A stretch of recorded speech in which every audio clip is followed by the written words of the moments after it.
तो देखो, voting. Voting classifier के बारे में हम पढ़ रहे थे, ठीक है।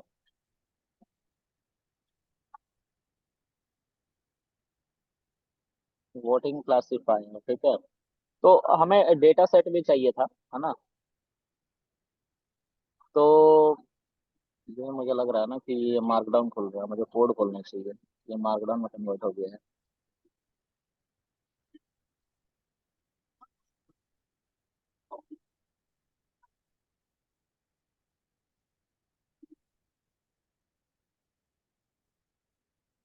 ये ठीक है। वोटिंग क्लासिफायर, ठीक है। वोटिंग क्लासिफायर क्या करता है? वोटिंग क्लासिफायर बेसिकली कहता है कि अ, इसका एक कॉन्सेप्ट है। कॉन्सेप्ट ये है कि सपोज करो ना कि हिंदुस्तान में कभी ऐसा हो जाए कि वोटिंग सिस्टम को बदल दिया जाए, ठीक है। वोटिंग सिस्टम में ऐसे हो जाए कि तीन तरह के लोग हैं, ठीक है। एक है जो बहुत ज्यादा पढ़ा लिखा है। एक है जिसने बैचलर्स कर रखी है।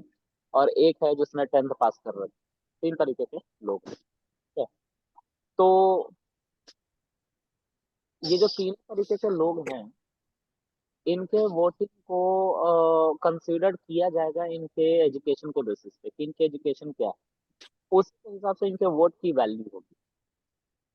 जब ऐसा कुछ करा जाएगा तो एक अच्छा डिसीजन, एक अच्छा नेता चुन के आएगा हमारे बीच, ठीक है। तो ये वोटिंग क्लासिफायर कुछ इसी कॉन्सेप्ट पे काम करता है, ठीक है। जब मेरे ट्रेनर ने मुझे पढ़ाया था तो यही एग्जाम्पल मुझे दिया था, है ना। और ये एग्जाम्पल बहुत सूटेबल है, बहुत एक अच्छा वर्क करता है समझाने में। तो इसको समझते हैं। सपोज करो कि तीन तरीके के लोग हैं। पहला एक है पीएचडी ग्रुप, ठीक है। पीएचडी एजुकेशन वाले लड़के, ठीक है। तो इसको ऐसा नहीं लिख लेते, इसको हम ऐसे लिखते हैं। यहाँ पे हम पीएचडी कर लेते हैं। पीएचडी क्वालिफिकेशन वाले, पीएचडी क्वालिफिकेशन वाले लोग हैं बस, ठीक है। फिर उसके बाद बीटेक वाले हैं, बैचलर वाले, ठीक है। फिर उसके बाद डिप्लोमा वाले हैं, या टेंथ पास। इस तरह के लोग हैं हमारे पास, ठीक है। तो ये तीन कैटेगरी है, ठीक है। इसमें भी 50 लोग हैं, ठीक है। इस ग्रुप में भी 50 लोग हैं।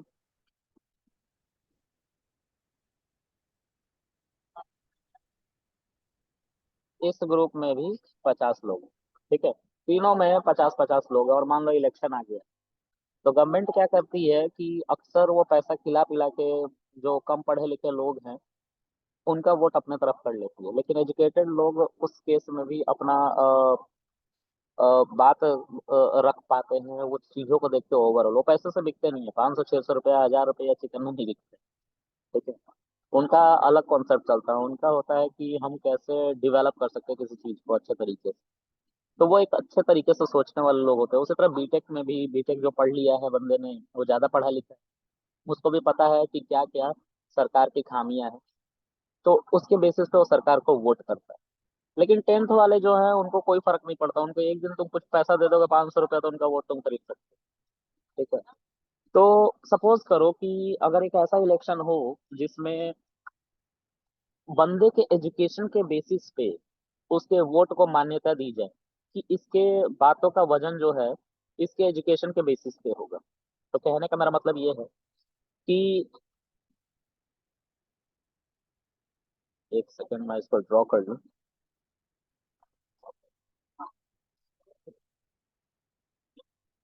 मैं यहाँ पे ये बोलना चाहता हूँ कि सपोज करो कि ये जो बीटेक पीएचडी वाले बंदे हैं, इनके अगर इन 50 बंदों ने जाके वोट दिया तो इनकी टोटल वोटिंग की काउंटिंग होगी 50।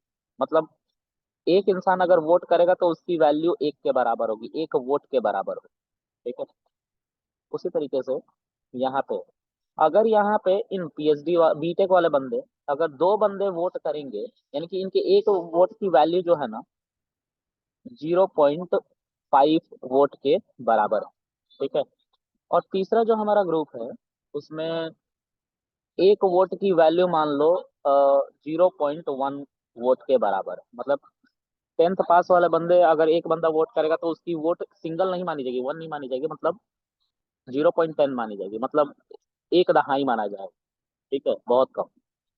तो यहाँ पे अगर ये 50 बंदे वोट करेंगे ना तो 5 वोट के बराबर इनकी काउंटिंग मानी जाएगी। ठीक है। यहाँ पे अगर हम वोट करेंगे तो इनके वोट की काउंटिंग 25 मानी जाएगी। और अगर हम यहाँ पे वोट करेंगे, मतलब पीएचडी वाले वोट करेंगे तो इनके 50 वोट की वैल्यू 85 ही मानी जाएगी।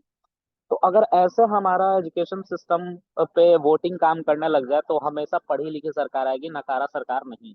यही कॉन्सेप्ट को फॉलो कराते हुए अ, एक ऐसा मॉडल बनाया गया जिसको हम वोटिंग क्लासिफायर कहते हैं। ठीक है? तो वोटिंग क्लासिफायर इसी प्रिंसिपल पे काम करते हैं, मतलब वो वीक मॉडल्स तो बनाती हैं, लेकिन हर एक वीक मॉडल्स की अपनी अलग अलग वैल्यू होती है, उनका अलग अलग वेटेज होता है। ठीक है, मतलब किसको कितनी अहमियत देनी है वीक मॉडल को, वो वोटिंग क्लासिफायर इंटरनली डिफाइन करता है। ठीक है, कुछ मैथमेटिकल टेक्निक लगा के। ठीक है, हम इसी की बात करने वाले हैं। ठीक है, तो क्या है इसका मतलब, हम समझते हैं। ठीक है, तो एक एग्जाम्पल से समझते हैं यहाँ पे। मान लो कि कल को सरकार ने इस 10th पास वालों को खरीद लिया कि भाई तुम 50 के 50 बंदे मुझे वोट देगा ना, दोगे ना, तो ये कहते हैं हाँ हम दे देंगे, और इन लोगों ने वोट दिया तो भी सरकार को 5 ही वोट मिला। तो सर ये कल को जाके मैनिपुलेट नहीं कर पाएगी किसी के डिसीजन में, मतलब कि गवर्नमेंट किसकी बनेगी उसमें ज्यादा कंट्रीब्यूट नहीं कर पाएगी। और पीएचडी वालों को मैनिपुलेट किया नहीं जा सकता, और बीटेक वाले अगर मान लो कि 25 के 25 बंदे भी आके वोट दे के चले जाते हैं एक ही सरकार को। ठीक है, जैसे मोदी जी को सब वोट दे के चलेगा 5-25 वाले। ठीक है, ये 10 वाले और ये बीटेक वाले मान लेते हैं, तो मोदी जी नहीं जीत पाएंगे।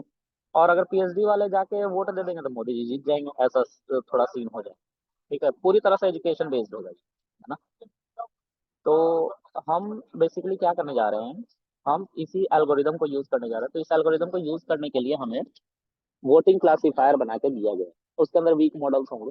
ठीक है, और वो वीक मॉडल यही, वो पीएचडी लिख रहा हूँ ना, इसको मान लो ये weak model one, weak model one. ठीक है, ये जो है ये वीक मॉडल टू है। ठीक है, वीक मॉडल टू, ये जो है ये वीक मॉडल थ्री है। ठीक है, तो ये तीनों को मैं वीक मॉडल ही कह रहा था, तुम लोग को एग्जाम्पल की मदद से समझाने की कोशिश करने के चक्कर में मैंने ऐसा लिखा है। ठीक है, बट इंटरनली हम वोटिंग क्लासिफायर के अंदर, वोटिंग क्लासिफायर के अंदर 3 वीक मॉडल बनाएंगे।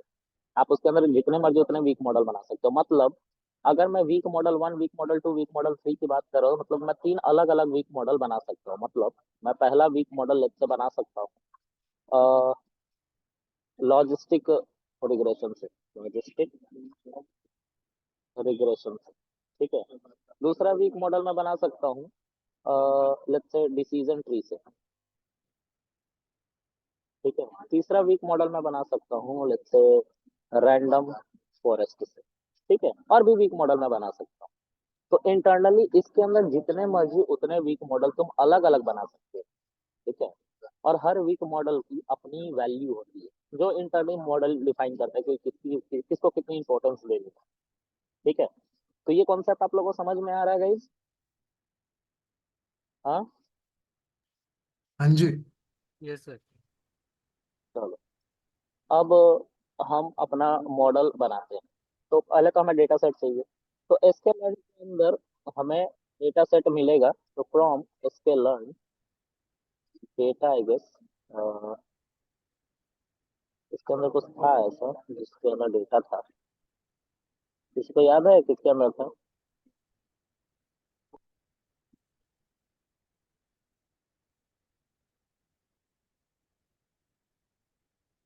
Let's go to GPT. ये भी चैट जीपीटी की तरह है, ब्लैक बॉक्स एआई। ठीक है, इससे भी आप हेल्प मांग सकते हो, और इससे भी आपको एक अच्छा रिजल्ट मिलेगा। ठीक है, उसी तरह से मैं अब थोड़ा सा ट्रैक ऑफ द ट्रैक जा रहा हूँ। फाइंड है, इससे भी आपको आंसर मिलता है। ये रिच चैट की तरह काम करता है, ठीक है। मतलब जीपीटी से ऊपर अगर जाना चाहते हो तो ये try to new find 70 billion parameter के साथ फिंड यूज हो रहा है, वो प्रो है, वो पेड है, ठीक है। लामा मॉडल ने 70 बिलियन से पैरामीटर के साथ बनाया था, इसका एक्सेस है मेरे पास। लेकिन ये जो है ये यूआई बना के दे रहा है ना, जो यूजर यूज कर सकता है। मेरा तो कोड है 70 बिलियन पैरामीटर के साथ, मेरा यूआई में नहीं। तो अगर आप इसको यूज करना चाहते हो तो ये पेड है, फ्री नहीं, ठीक है। लेकिन कल को अगर मैं बना के डिप्लॉय कर दूँ तो वो फ्री में रख सकते, ठीक है। चलो एनीवेज, उन सब मॉडल को हम सीखेंगे जैसे जैसे आगे बढ़ेंगे कि कैसे स्ट्रॉन्ग मॉडल्स बनते हैं, ठीक है। लामा मॉडल कैसे यूज करेंगे, तो मैं इसको इसलिए खोला था कि मैं यूज कर पाऊँ डेटा सेट जो रखा हुआ आयरिस का हमारे डेटा सेट के अंदर, मतलब इसके लर्न के अंदर डेटा सेट दिया गया है। तो how to import data set iris from sklearn library, you can search and it will give us the answer. All right, so here we have from sklearn data set is there, data set एक module है जहाँ से हम load iris कर लेते हैं। तो from sklearn data set we have to mention import load iris. So a lot of data are there, okay. You can mention like breast cancer, diabetes, digit, okay. A lot of data are there, right. So my load iris को करता है, and load iris is a kind of class, so you have to simply create an object like let's say data, I'm creating an object. So I have to mention here load iris and एक second, ये एक function की तरह है, ठीक है। तो इसको एक डेटा नाम के वेरिएबल में हम स्टोर कर लेते हैं, एंड डेटा को जब मैं रन कराऊंगा तो will get a lot of things. देखो ये हमारा फीचर्स है जो 2D के फॉर्म में, ठीक है। तो अगर इसको तुम्हें लेना है तो इसको एक डिक्शनरी, एक जेसन में रखा गया जिसको डिक्शनरी भी कहते हैं। देखो डेटा कॉलम और उसके बाद पूरा का पूरा एरे रख दिया गया है, और एरे में सिर्फ फीचर है, उसी तरह टारगेट है इसके अंदर। तो आई शो यू, बस मुझे फीचर चाहिए तो मैं क्या करूँ, तो यहाँ पे डेटा डॉट मुझे यही नाम लिखना पड़ेगा डेटा, क्योंकि ये एक dictionary dot data. So this is our 2D array feature, okay. अब इसको तुम चाहो तो you can store it inside X, क्योंकि यही तुम्हारा फीचर है, ठीक है। इसको मैंने पहले भी बता रखा है, this is our x, okay. अब उसी तरह से टारगेट लेना चाहते हो, you can mention your data dot I guess target ही है, ठीक है। तो वाई को जब रन करोगे you will get target. See this is the target, यहाँ पे 0123 करके लिखा हुआ है, इसको नंबर में कन्वर्ट कर दिया गया है, क्योंकि वहाँ पे आयरिस इटोसा वर्सिकुलर वर्जिनिका था, तो इन्होंने नंबर में कन्वर्ट करके दिया, ठीक है। तो हम इन नंबर को यूज करें, मतलब 3 क्लासेस से तो सबके 50-50 सैंपल, देखो जीरो से लेके यहाँ तक तुम काउंट करोगे तो this is from zero class, यानी कि आयरिस सिटोसा से होगा, फिर ये आयरिस वर्सी कलर से है 1 1 वाला, फिर यहाँ 2 से जहाँ से स्टार्ट हो रहा है लास्ट तक ये आयरिस वर्जिनिका का, ठीक है। तो ये हमारे 3 क्लासेस थे आयरिस के अंदर, और ये पूरे 150 सैंपल। देखो यहाँ पे मैं डॉट शेप करूंगा तो ये बोलेगा 150, ठीक है। तो ये 150 सैंपल्स हैं, ठीक है। ये समझ में आ रहा है सबको data? Anybody has any query? बोलो, हाँ जी। बोलिए, क्या क्वेरी है? नो नो नो, कुछ नहीं है। चलो तो अब हम एसके लर्न के अंदर से पहले हम डेटा को 2 पार्ट में तोड़ें, ठीक है। तो मैं लिखता हूँ यहाँ पे break data into train test split, I mean 2 part, training and testing part, okay, using sklearn, right. So from sklearn and I will use ensemble, और ensemble के अंदर हमारे पास वोटिंग क्लासीफायर है, ओके।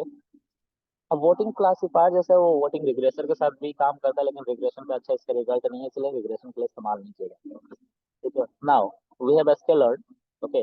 तो वोटिंग क्लासीफायर में का मैं object बना लेता हूँ, ठीक है। इसको मैं मॉडल नाम दे दूँ।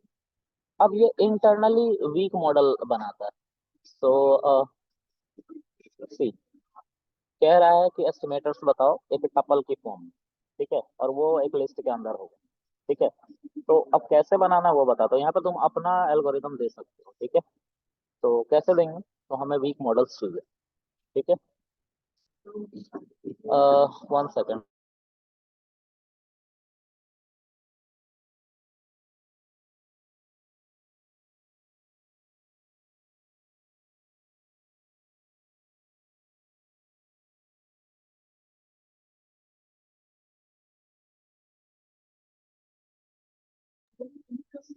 चलो गाइस यहाँ पे हम कुछ वीक मॉडल्स, जो 3 मैंने वीक मॉडल्स बोले हैं ऊपर में एग्जांपल्स में, उन्हीं को मैं बनाने जरा। पहला लॉजिस्टिक पे डिसीजन फिर रैंडम फॉरेस्ट, जितने मर्जी उतना एस्टिमेटर आप यहाँ पे बना सकते हैं। मैं यहाँ पे 3 एस्टिमेटर को बुलाने वाला हूँ, वीक एस्टिमेटर, वीक मॉडल्स। तो पहला हमारा लॉजिस्टिक रिग्रेशन था, तो from sklearn dot linear model के अंदर import SK, sorry, logistic regression को आप बुलाएंगे। फिर उसी तरह से from sklearn dot tree import decision tree. ठीक है, उसी तरह से from sklearn dot ensemble import random forest को हम बुलाएंगे। ठीक है, तो ये 3 हमारे वीक मॉडल यहाँ से हम बुला रहे हैं, और इन वीक मॉडल को मैं अलग अलग नाम दूंगा। मान लो M1। ठीक है, तो M1 एक ऑब्जेक्ट बनेगा लॉजिस्टिक रिग्रेशन का। हमेशा याद रखना, मैक्स ईटर दे देना, नहीं तो ये दिक्कत करता है आइरिस डेटा सेट के साथ। अच्छा, एक और चीज, हमने डेटा को यहाँ पे तोड़ा नहीं है। ठीक है, हमने सीधा इंपोर्ट कर लिया इस क्लासिफायर को। एक सेकंड, कुछ गलती हो गई। कंट्रोल एक्स, मुझे डेटा को तोड़ना, तो मैं तोड़ नहीं पाया डेटा को। अभी तोड़ लेते हैं। तो यहाँ पे मैं अभी तोड़ रहा हूँ इस डेटा को, है ना, 2 पार्ट में। X train, X test, Y train, Y test, and train test split. So I have to call it also. इस फंक्शन को मुझे बुलाना पड़ेगा, तो बुलाते हैं। From sklearn model selection, I guess, import train test split, yes, it's there inside model selection। तो यहाँ पे train test split के अंदर you have to pass x, y, uh, training size I'm going to mention 0.70 into 70%, and random state सब कुछ same है पहले जैसा है, कुछ भी डिफरेंट यहाँ पे नहीं है। ठीक है, तो यहाँ पे देखो एक्स ट्रेन जब तुम लिखोगे it will simply give you x train state, okay, और उसकी वैल्यू। ठीक है, और एक्स ट्रेन का तुम अगर साइज देखोगे ना, तो उसमें 70% जितना होता है वो दिखाएगा। देखो 105 सैंपल जो है वो हमारा 70% होता है 150 में। ओके, अब जो है सब इस एक्स फीचर ट्रेन का स्केलिंग नहीं करेंगे तो? फीचर स्केलिंग करेंगे हम। इसको स्केल करेंगे, तो स्केलिंग के लिए हम स्केलर भी बुलाएंगे। पहले हमें स्केलिंग ही बेसिकली करनी चाहिए, है ना। चलो स्केल कर लेते हैं अब।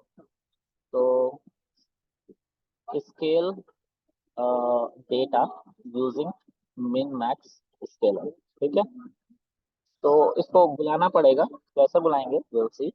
तो फ्रॉम स्केलर प्री प्रोसेसिंग के अंदर आई गेस है min max.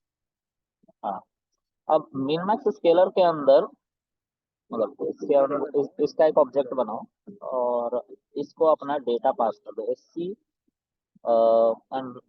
Dot fit underscore transform pass your x, क्योंकि हम वाई को नहीं स्केल करते, सिर्फ फीचर को स्केल करते हैं। And once you will do this, you have to store the whole data inside X SC। Readability बनी रहती है, और जब आप एक्स अंडरस्कोर SC को देखोगे, ये सब मैंने ऑलरेडी बता रखा है बहुत बार। ठीक है, तो हमारा डेटा स्केल हो जाता है, पूरे 150 सैंपल स्केल हुए। This is your 150 sample, okay, और ये 4 कॉलम्स। तो अब मैं इसको हटा देता हूँ। I just want to show you कि ऐसे स्केल करते हैं। अब फिर क्या करेंगे, इस एक्स SC को हम यहाँ पे चला के देखेंगे, ये हमारा टोटल डेटा है, और इसको हम इसके अंदर पास कर देंगे, SC के अंदर। ठीक है, तो उससे हमारा डेटा जो है वो दो पार्ट में टूटेगा जरूर, लेकिन 105 और 45 के पार्ट, 70% के हिसाब से। अब देखो यहाँ पे तुम एक्स ट्रेन लिखोगे तो ये तुम्हारा डेटा है, और इसको तुम शेप में अगर इसका पूछोगे तो ये बोलेगा 105। Let me show you, this is 105। अब क्या करना है कि मैं अब इनका मॉडल ट्रेन कर सकता हूँ, ठीक है। तो वोटिंग क्लासिफायर को बुला लिया मैंने, ठीक है।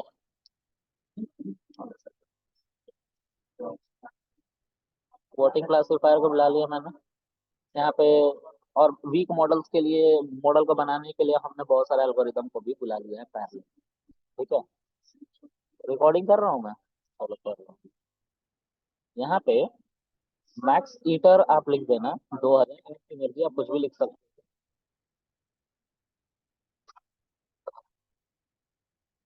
हो, ठीक है।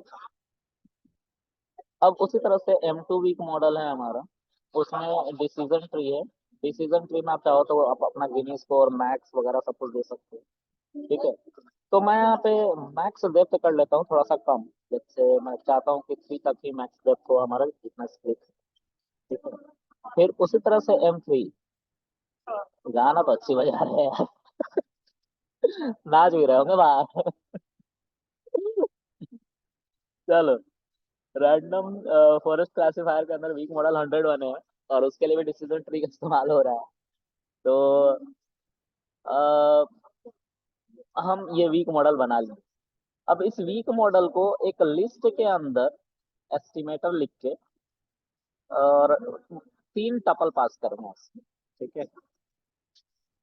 और इसमें हम लिखेंगे M1, और पहला लिखेंगे हम M1।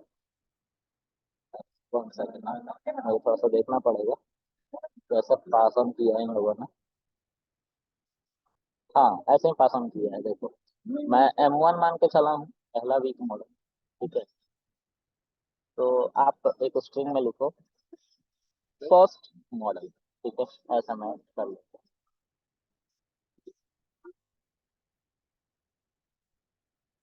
ठीक है। ये पहला मॉडल है, ठीक है।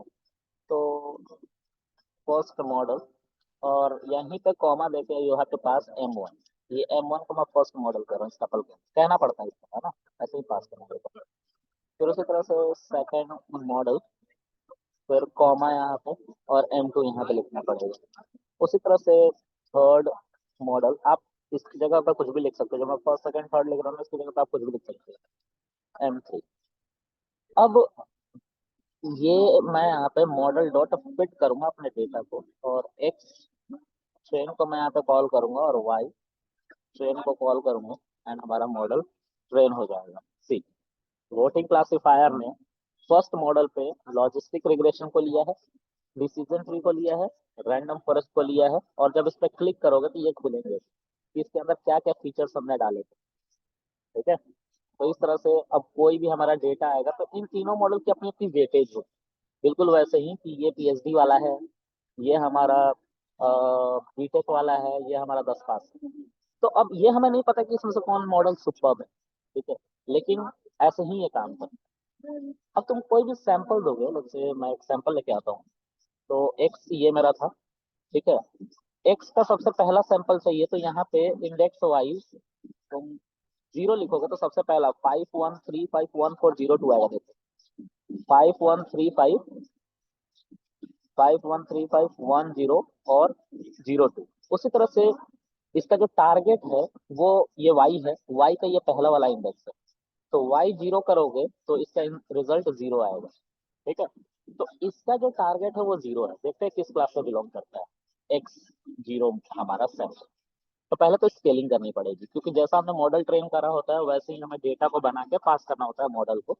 तो हम यहाँ पे लिखेंगे मॉडल डॉट प्रिडिक्ट, लेकिन इसके अंदर हमें अपना डेटा पास करना है, मतलब सैंपल पास करना है। तो सैंपल तो अभी हमने बनाया नहीं, स्केल स्केल किया नहीं, ये हमारा सैंपल, इसको स्केल करना है, ठीक है। तो अब हम कैसे करेंगे ये काम, तो ठीक, हम इसको एक सैंपल नाम के वेरिएबल में स्टोर कर लें, ठीक है। Just to see this, just mention sample again. Now I am going to scale this course. इसको मैं पहले स्केल करूंगा, और स्केल करने के लिए मैं वही वाला स्केल यूज करूंगा जिससे हमारा डेटा पहली बार स्केल हुआ था, पूरे एक्स को स्केल करने के लिए यूज किया। तो हम यहाँ पे ट्रांसफॉर्म का यूज करके I will pass my sample and it will give me something. One second. Oh, there is one problem, ये 1D एरे में आ गया। ठीक है, और हमारा एससी जो है वो 2D में रिजल्ट देता है। तो हमें इसको भी 2D में करके पास करना पड़ेगा, मतलब इस पूरे को एक ब्रैकेट के अंदर ऐसे लिखना पड़ेगा। देखो, याद रखना हमेशा, जब फिट अंडरस्कोर ट्रांसफॉर्म करते हो मतलब तुम स्केलिंग करते हो तो वो 2D एरे में आता है। ठीक है, जिस जिस फॉर्म में उसका स्केलिंग होकर वैल्यू आई है 1D एरे में या 2D एरे में पहले, और तुम ट्रांसफॉर्म बाद में यूज करो, तो उसी डायमेंशन में वो रिजल्ट भी आना चाहिए। और यहाँ पे डायमेंशन बदल गया था, 1 डायमेंशन हो गया था, इसीलिए मैंने इसको एक और ब्रैकेट में डाला जिसलिए 2D में कन्वर्ट हुआ, और फिर मैंने इसको स्केल किया। This is my data. ठीक है, तो अब इसको हम पास कर सकते हैं इस प्रेडिक्ट को, लेकिन वे हमें इसको एक वेरिएबल में स्टोर करना पड़ेगा, नहीं तो इस पूरे को एज इट इज उठा के इसके अंदर लिखना पड़ेगा। इस पूरे को एज इट इज उठा के इसके अंदर लिखना पड़ेगा। आप क्या करेंगे? तो हम पूरे को उठा के भी लिख सकते हैं, लेकिन मैं चाहता हूँ कि आप सैंपल अंडरस्कोर एससी कर ले, और फिर आप इसको सैंपल अंडरस्कोर एससी को पास करें। सैंपल अंडरस्कोर एससी को यहाँ पे पास करें, और ये बताना चाहिए 0 क्लास से। ठीक है, ये इसका टारगेट था जो हमारा data set. And see, it is saying class 0। ठीक है, ये इतना समझ में आया आप लोगों को गाइस? Yes sir. ओके, अब मैं यहाँ पे मॉडल डॉट प्रिडिक्ट प्रोबा से पूछूंगा कि कितना परसेंट मेरा मॉडल श्योर है कि ये उसी क्लास से बिलोंग करेगा जिस क्लास में से आया था, मतलब 0 क्लास से इसके बिलोंग होने की प्रोबेबिलिटी क्या है। ये 3 प्रोबेबिलिटी देगा प्रिडिक्ट प्रोब है, 0 क्लास की भी, 1 क्लास की भी, 2 क्लास की भी, लेकिन परसेंटेज वाइज। तो लेट्स सी कैसे होगा। हम यहाँ पे सैंपल अंडरस्कोर एससी को पास करेंगे एंड विल गेट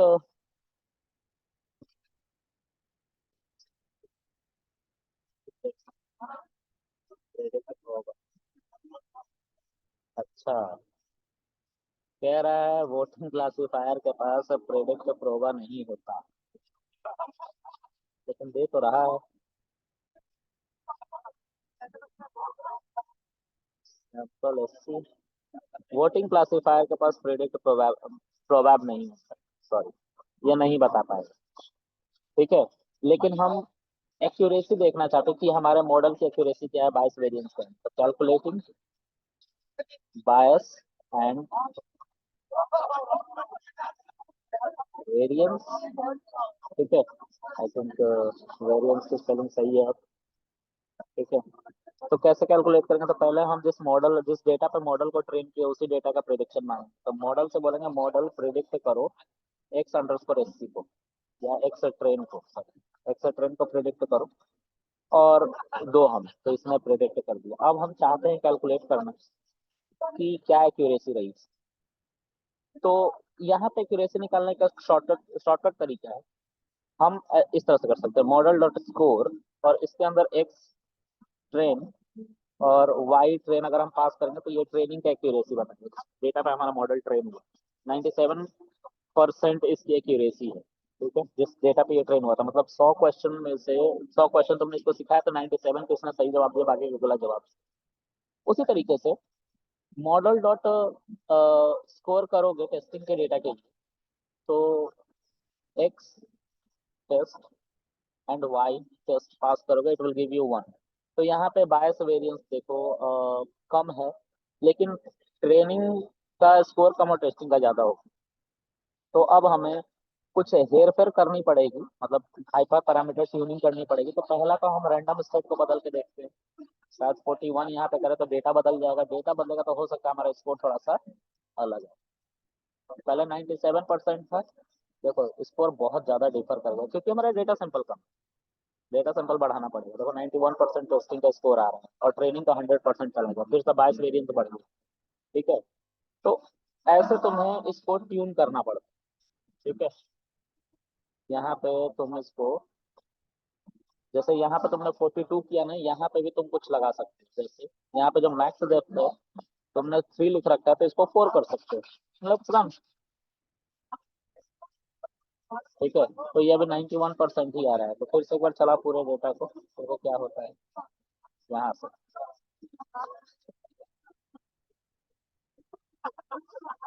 कोई चेंजेस नहीं है, ठीक है।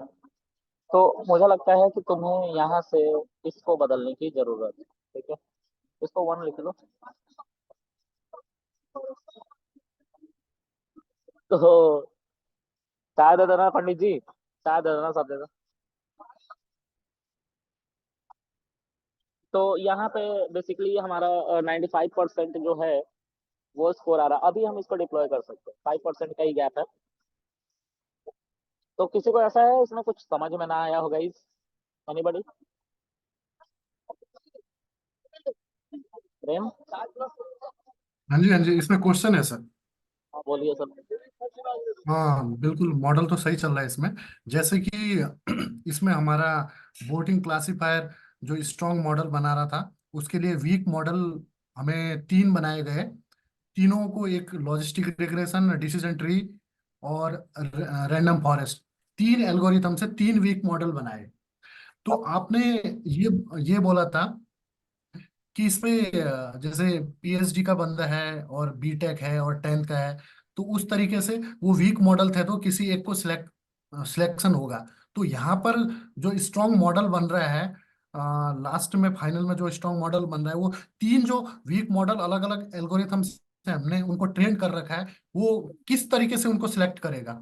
राइट, मैं वही बता रहा हूँ, जो हमने सैंपल पास किया ना, ये सैंपल हाँ जब हम जी। प्रेडिक्ट मांग रहे हैं, तो ये सैंपल इन तीनों के पास है, ठीक है। इन तीनों के पास हाँ सैंपल जा रहा है। इसका मान लो कि प्रोबेबिलिटी ये कह रहा है कि भाई ये 0 क्लास से, तो पूछा जाएगा इससे कि तुम कितना परसेंट श्योर हो, तो वो बोलेगा लेट्स से मैं 100% श्योर। तो मॉडल ने इंटरनली इसको एक वेटेज दे रखा है, ठीक है। क्या वेटेज दे रखा है कि तुम जो भी बोलोगे, तुम्हारे बोलने की जो वैल्यू होगी उसका 10% हम कंसिडर करेंगे, ठीक है। समझ में आ रही है मेरे बात? मतलब जी जी जिसके बोल बिल्कुल। तो वेटेज है वो 10% है, ठीक है। मान लो एक 3 तरह के बच्चे हैं, ये पहला बच्चा, ये दूसरा बच्चा, ये तीसरा बच्चा, ठीक है। ये बच्चा जो है